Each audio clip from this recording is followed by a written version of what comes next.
Welcome back to the deep dive. Today we are looking at something that, honestly, it keeps me up at night a little bit because we all buy into this massive cultural narrative about youth sports, right?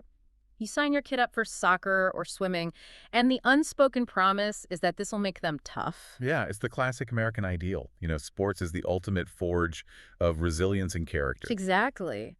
But then you look around and you see these kids who are like 15 or 16 years old, and they aren't just tired from practice. They look hollowed out. There's this tipping point where the pursuit of excellence stops building a kid up and actually starts breaking them down. Right, which brings us to athlete burnout. And I'll be honest, when I first grabbed the sources for today's deep dive, I thought, okay, burnout. That just means they practice too hard, they need a nap. I mean, if only it were that simple. Right. But the research we're unpacking today says no, it's not the legs that are the problem. It is the mind. Specifically, it's this double-edged sword called perfectionism. It's a fascinating, honestly, somewhat terrifying topic today. We have a 2025 research submission to OAH Peer. Which is the Society of Health and Physical Educators, right? Exactly.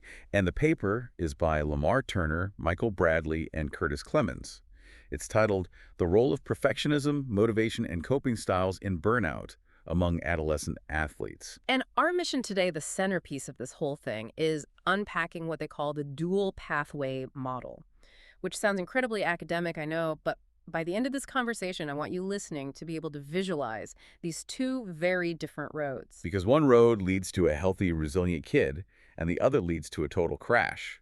Using the lens of self-determination theory, we can see exactly why. And the scary part for parents and coaches is that from the outside, the kid on the crash course often looks exactly like the star athlete until they just don't. Until the wheels come off? Yeah.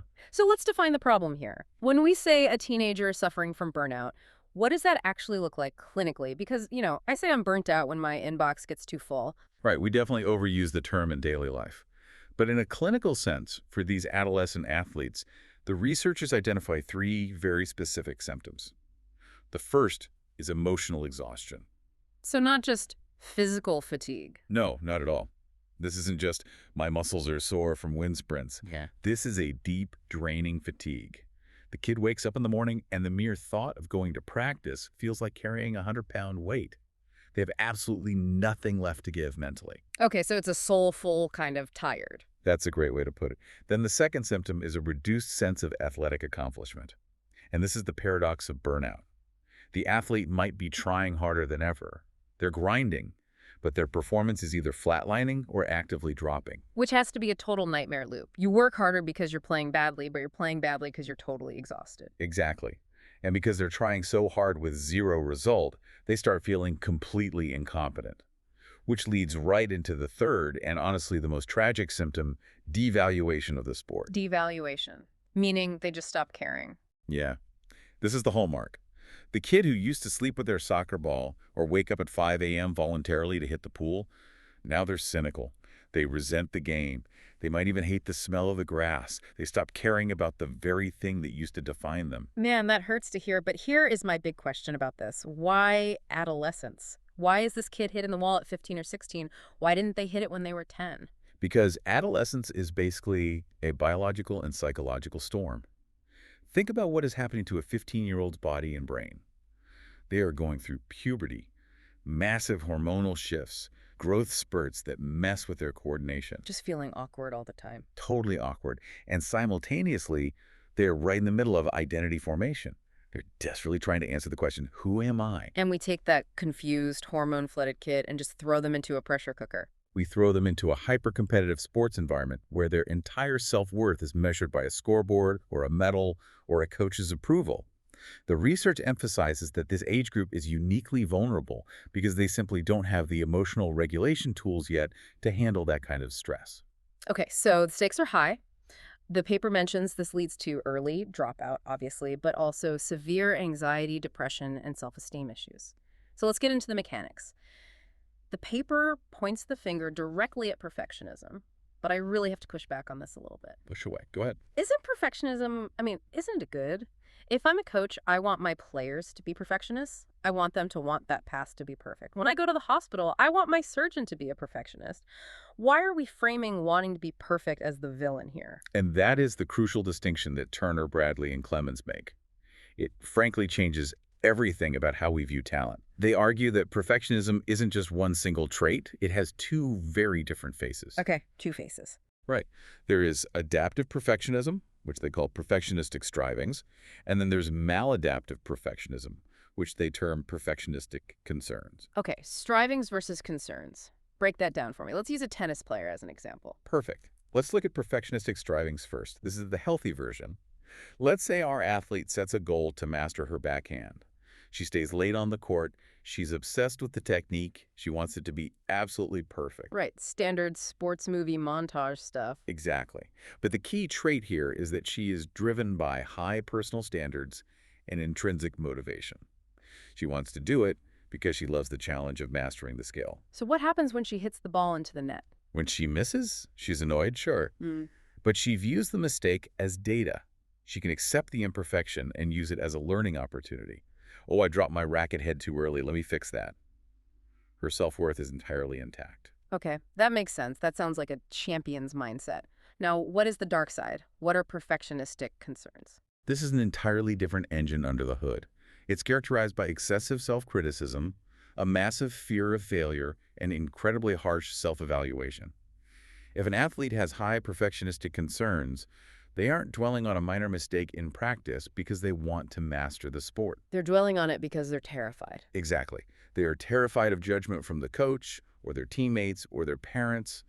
Their success is entirely tied to external validation. So the standard is exactly the same, hit the perfect backhand, but the motivation is completely inverted. Precisely. The strivings athlete is running toward a goal. The concerns athlete is running away from failure. And the research shows a massive correlation here.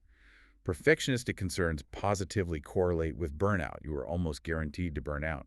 But perfectionistic strivings, they often negatively correlate. Meaning they actually protect you from burning out. That is the paradox. It is the fear that breaks you down, not the high standards. That is wild. Okay, so we have the personality trait, the two faces of perfectionism. Now let's talk about the fuel. The paper uses self-determination theory to talk about motivation. And again, I feel like we usually simplify this to, are they motivated or are they lazy? But it's a spectrum, isn't it? It's a continuum. Think of motivation as the mediator, the bridge between perfectionism and burnout. Imagine a spectrum. On the best side, you have intrinsic motivation. This is doing the sport for the pure love of the game, enjoyment, and personal satisfaction. That's the clean burning fuel. Right. It buckles against burnout. Adaptive perfectionists usually rely on this. Then, in the middle of the spectrum, you have extrinsic motivation. Meaning doing it for the reward, the medals, the college scholarship, pleasing mom and dad. Or avoiding punishment. The coach screaming at you. Now, extrinsic motivation isn't inherently evil, but it increases your risk because maladaptive perfectionists rely on it heavily, and it creates constant anxiety. Because if the reward goes away or if you stop winning, the fuel just runs out. Exactly. And that leads us to the far end of the continuum, which is a motivation. The paper mentions this, and it sounded the scariest to me. It is the absolute highest risk state. A motivation isn't just being lazy. It's a total lack of purpose. It's that, why am I even doing this state? The athlete doesn't care about the intrinsic joy, and they don't even care about the extrinsic medal anymore. They just feel trapped. So the kid who is terrified of failing, the perfectionistic concerns kid, they naturally slide from extrinsic motivation right down into a motivation. Yes. The fear drains the joy, and eventually it drains the desire to even try. Okay, so we have perfectionism and motivation, but the paper adds a third critical piece to this puzzle, coping styles. Because look, eventually every athlete is going to have a bad game. It's inevitable. How they react to that bad game determines their burnout risk. This is the mechanics of stress. The researchers distinguish between two main reactions, problem-focused coping and emotion-focused coping. Walk me through those. Let's use a soccer player this time. Say they miss a crucial penalty shot. Okay, so they miss the shot. Problem-focused coping means addressing the source of the stress directly. The athlete stays late to practice that specific kick. They devise a new strategy. They ask the coach for technical feedback. They're trying to fix the glitch in the system. Right. And the result of that reaction is a renewed sense of control and purpose. Stress actually goes down. And emotion-focused coping. This is managing the emotional response instead of the problem itself. It often looks like avoidance, venting, or denial. So our soccer player misses the shot, but instead of practicing, they fixate on the embarrassment.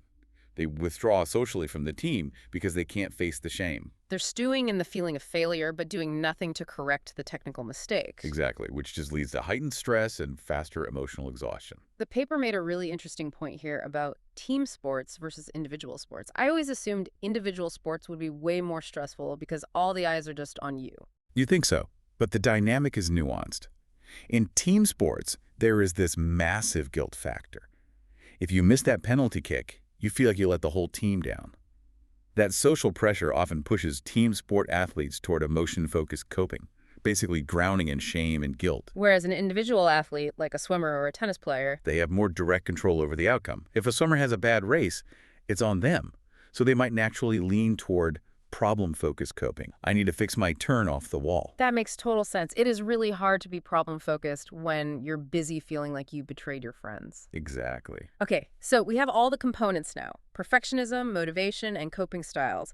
I want to bring this all together into the big aha moment of the paper, the integrated framework or the dual pathway model. This is where the synthesis of all these ideas happens. Right, so let's visualize this. Imagine we are standing at a fork in the road with a teenage athlete. Let's take the bad road first. Pathway 2 in the paper, the risk pathway. Walk me through this descent. Okay, let's use a track athlete, a runner, as described in the text. This runner starts with perfectionistic concerns. They are terrified of not being good enough. That fear pushes them into extrinsic motivation. They run solely for external validation, to win gold, to look good to college scouts. The dirty fuel. The dirty fuel. Now, Yeah. they run a poor race. Because they are driven by fear and external rewards, they utilize emotion-focused coping. They feel intense shame. They question their own worth as a human being, and they consider quitting because that external reward wasn't achieved. And the destination at the end of that road. Increased burnout. They crash. Okay, grim. Now rewind the tape back to the fork in the road. Let's send an athlete down pathway 1, the protective pathway. What does that look like? This athlete starts with perfectionistic strivings. Let's go back to our tennis player. She has incredibly high standards, but she loves the game. That's intrinsic motivation. When she hits a bump, a bad match, she utilizes problem-focused coping. She analyzes her mistakes to improve her backhand. She gets curious, not crushed. Beautifully said. And the destination for her? Reduced burnout. She stays resilient and engaged.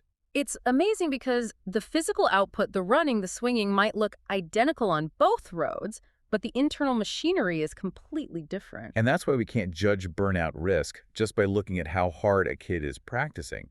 We have to look at why they are practicing. Yeah, I have to play the skeptic for just a second here. We are drawing these very neat little lines, pathway 1, pathway 2, but psychology is messy. How do we know this isn't just a theory that sounds good on paper? Did these researchers just survey 20 kids and call it a day?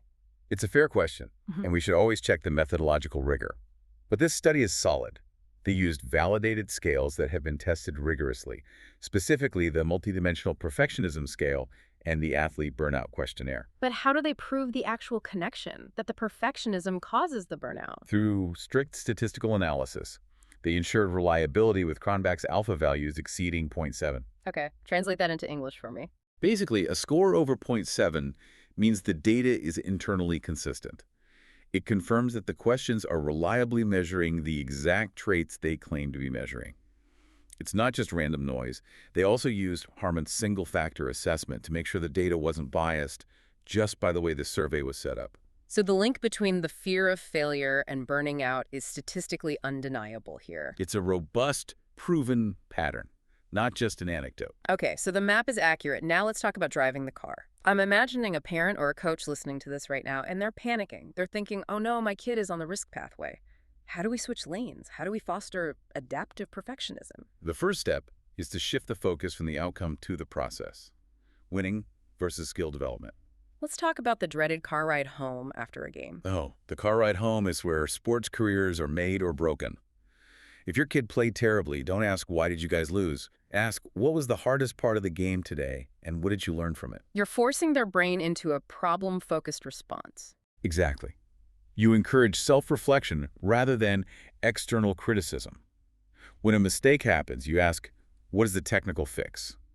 Rather than, how bad does this feel? Because if a player is terrified to make a mistake, they will play safe, they'll play scared, and eventually they will burn out. Yes. The paper also heavily advocates for mental training, incorporating mindfulness and emotional regulation exercises so the athlete can handle the stress in the moment. And goal setting, right. But setting the right kind of goal. Goal setting that emphasizes personal growth over external validation. Instead of, I want to win the championship, it's, I want to improve my reaction time by 5%. Because you can control your reaction time. You can't control the championship. It brings it all back to agency. The kid on the protective pathway feels like things are happening to them. Exactly. Which honestly applies to everything, not just youth sports. Corporate burnout probably operates on the exact same model. It absolutely does. Well, this has been a massive eye-opener. The final takeaway for everyone listening: perfectionism is not inherently bad. It is the source of the perfectionism, the love of the game versus the fear of failure that determines whether an athlete becomes a champion or completely burns out. It's all about tuning the engine so they can actually enjoy the ride. I want to leave you with a thought to mull over today. We've talked a lot about adolescent athletes, but look at your own life for a second. In the areas where you are pushing yourself the hardest, maybe it's parenting, your career, your fitness, ask yourself, are you running toward a version of yourself you love, or are you just running away from the fear of disappointing someone else? That is the ultimate question. Huge thanks for diving into this with us. Take care, everyone.